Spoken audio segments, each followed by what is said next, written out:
ফেনীতে চলছে 3 দিনব্যাপী চট্টগ্রাম বিভাগীয় ইজতেমা। ভারতের তাবলিগের মুরব্বী মাওলানা সাদ কান্দলবির অনুসারীদের 3 দিনব্যাপী এই ইজতেমা গতকাল বৃহস্পতিবার ফজরের বাদ ফজর আমবয়ানের মাধ্যমে শুরু হয়।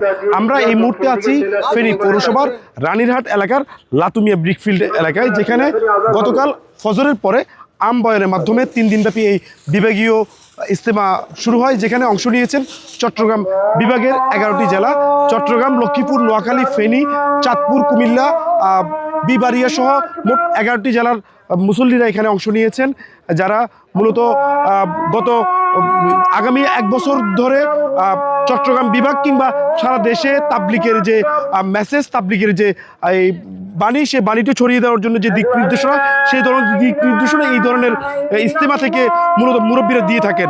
আমরা এখানকার আয়োজক কমিটির সাথে কথা বলেছি। আয়োজক সূত্রে জানা গেছে ইজতেমায় লক্ষাধিক মুসল্লির সমাগমের সব ধরনের ব্যবস্থা করা হয়েছে।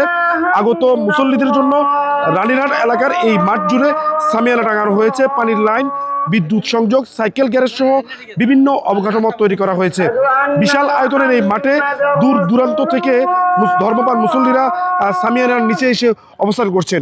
আজকে শুক্রবার জুমার নামাজ একত্রে পড়ার লক্ষ্যে ফেনীর আশেপাশের বিভিন্ন এলাকার মানুষজন এখানে অংশ নিয়েছেন। আমরা যদি আপনাদেরকে একটু দেখানোর চেষ্টা করি, পুরো এটি একটি পরিত্যক্ত ব্রিকফিল্ড, যেখানে মূলত আশেপাশের প্রত্যেকটি জায়গা কানায় কানায় পরিপূর্ণ হয়ে গেছে। যে মুসল্লিরা আসছেন।